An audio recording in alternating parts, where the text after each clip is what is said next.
You're sitting in a meeting right now, half listening, already 3 moves ahead of everyone in the room. You spotted the flaw in the plan before slide 2. You won't say it out loud because the last 3 times you did, the wrong person got credit and the right person got nervous around you. So, you nod. You take notes you don't need, and on the drive home your jaw is locked and you don't know why.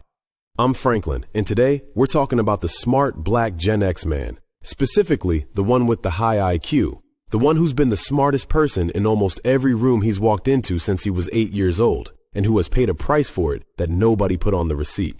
This isn't the lonely genius speech. You've heard that one. This is the behavior trace. What you're doing right now in your 50s walked all the way back to a kid in a corduroy jacket in 1983 who already knew the teacher had the answer key wrong. Let's start with what you do now, because that's the evidence. You overfunction. At work, at home, in your family group chat. If something needs to get done right, you do it yourself, because you've run the math on everyone else, and the math is not good. You've got a cousin who calls you only when something's broken, a lease, a transcript, a tax letter from the state. You don't even ask why anymore. You just fix it. Then you go sit in your car for 10 minutes before you go back inside your own house. You switch voices on autopilot as a reflex. You've got a voice for the office, a voice for your mama, a voice for the white neighbor who waves too hard, a voice for the brother at the gas station, and a voice you only use when you're alone in the kitchen at midnight eating something off a plate standing up. You don't even notice you're doing it.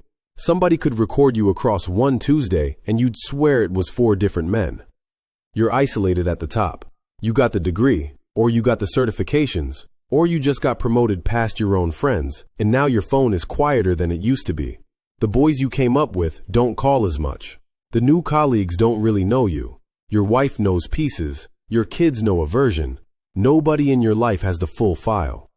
And your body is sending invoices. The blood pressure, the sleep that isn't sleep, the lower back, the acid reflux you blame on the food, but the food isn't doing all of that on its own. The little tremor in your hand when you're trying to sign something and somebody's watching. That's the behavior. Now let's walk it back. In 1983, when you were 9 or 10, somebody in a school district office was deciding who got pulled out of the regular classroom for the gifted program. There's research from Jason Grissom at Vanderbilt that found something specific. A black student with the same test scores as a white student was only about half as likely to get placed in gifted. Same scores, half the placement. So the test wasn't the gate. Somebody's judgment was the gate, and that judgment had a leak in it.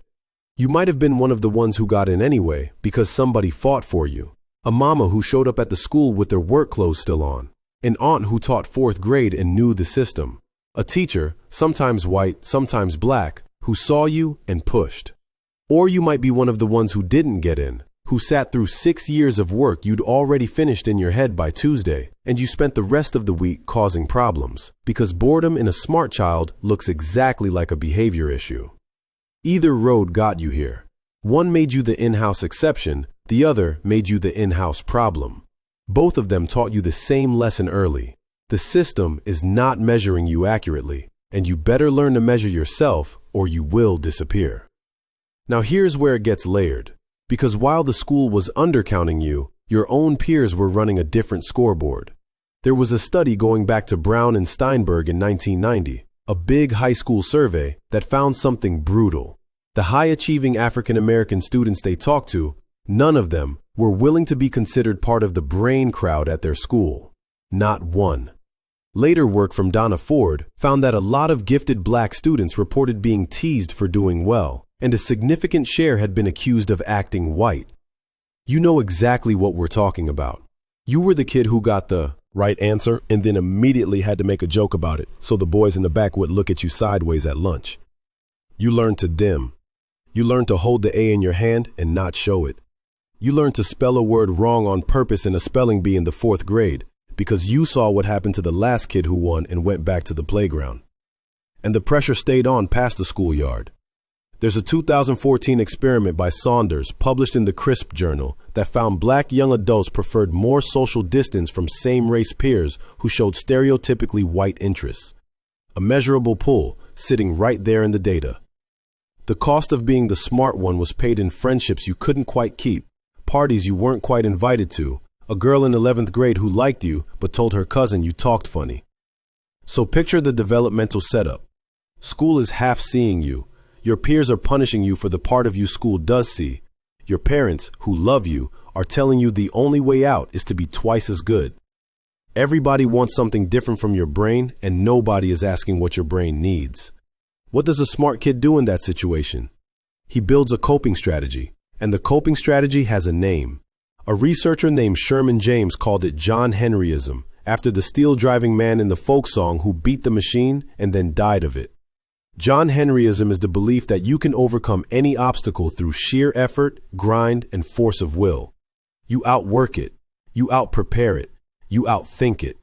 You show up early. You stay late. You read the thing twice. You have a backup plan and a backup to the backup. You don't ask for help because asking for help is for people who haven't already calculated that help is not coming. That strategy is a survival skill that worked.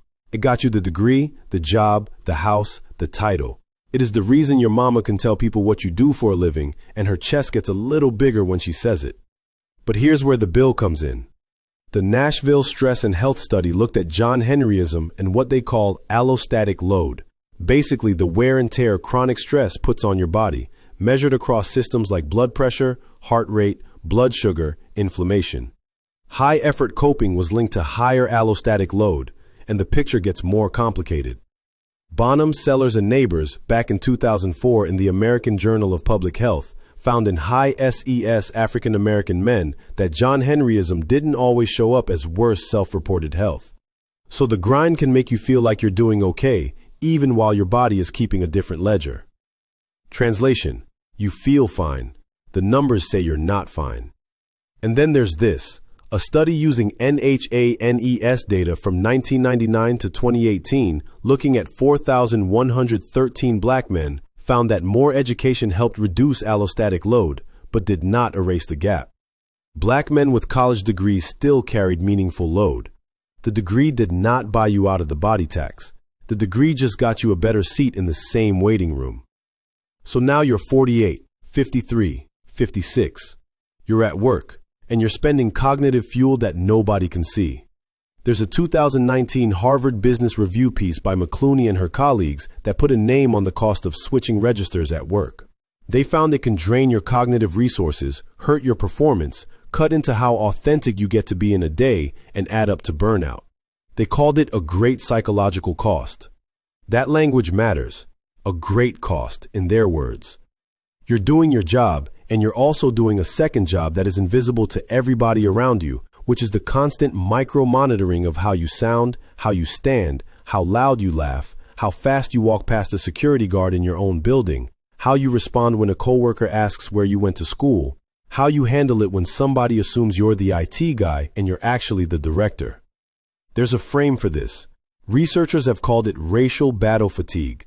A 2023 grounded theory paper in the Employee Responsibilities and Rights Journal talked to black male supervisors specifically, men in charge of people, and walked through the microaggressions, the slights, the vicarious stuff where you watch it happen to somebody who looks like you and you feel it in your own shoulders even though it didn't happen to you. That paper basically said the fatigue isn't from one big thing, it's from 1,000 small things you have to decide about every day in real time while also doing your actual job. You've got a high IQ. That means you notice all of it, every single one. The person who avoided eye contact in the elevator, the way the meeting got quieter when you walked in, the email CC that should have included you and didn't. Most people don't catch half of what you catch. In this context, that sharpness functions like a tax bracket. You pay more because you see more. And here's the cruelty of it. The same brain that can solve the problem can't stop counting the slights. You can't turn the pattern recognition off. You'd love to. You'd love to be the guy who just doesn't notice. But you weren't built that way, and you weren't raised that way. And by now, it's too late to learn how to be dumber on purpose. So what do you do with all that? You take it home. And here's where we have to be honest about a number that hurts. There's a recent review that puts the share of black men with anxiety or depression who actually seek treatment at around 26%, about 1 in 4. And the 2019 National Health Interview Survey confirmed it from another angle. Non-Hispanic black adults were less likely than non-Hispanic white adults to have received any mental health treatment. Now there's history in that number. There are real reasons rooted in how the mental health system has treated black people, especially black men, going back decades.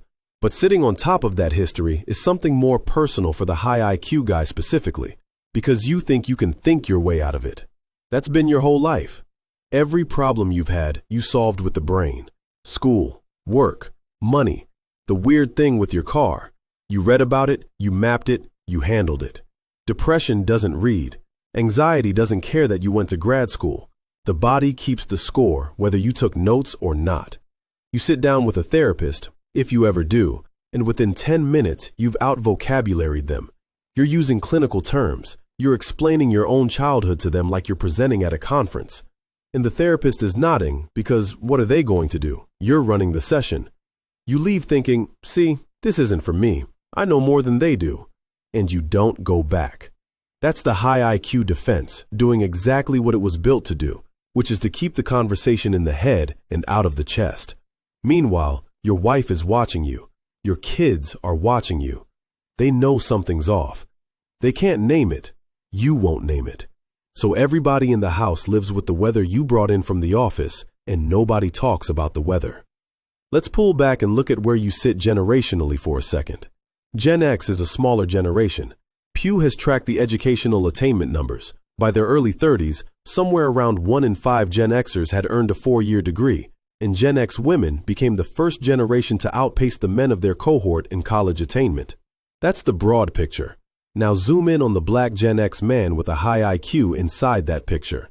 You came up in a window where the doors were technically open and structurally narrow. The Civil Rights Act was older than you, but younger than your daddy. The schools were integrated on paper. The neighborhoods were not. The TV showed you Cliff Huxtable, and the news showed you something else entirely, often on the same night. You didn't have a clean script for what success looked like for somebody like you. The men one generation up had a different script. Survive, get a job with benefits, keep your head down. The men one generation down have a different script.